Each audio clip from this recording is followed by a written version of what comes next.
As probably one of the few people in this chamber that has ever led a local union through the collective bargaining process, and I was president of a local union that was amalgamated in 5 units, and I had negotiated with public school employees, I negotiated with foundry workers, I negotiated with iron ore miners, and the employers of all these units. I also participated in several organizing drives where we were out trying to get people to sign a card to indicate they wanted to join the union. And I would argue that that in itself is a vote, and that in itself is an indication of the sentiments of the employees in any particular workplace.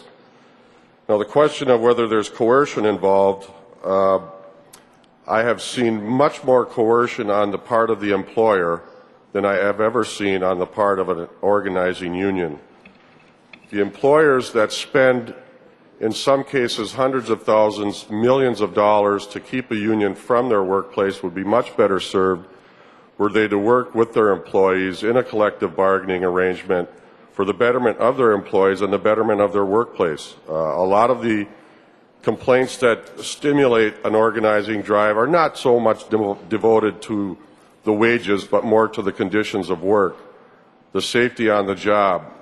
the dignity of a union that will represent you when your supervisor mistreats you or maltreats you. So I would put forth the argument that a person is not coerced into putting their signature on a card indicating their desire to join a union, but that in itself becomes a vote,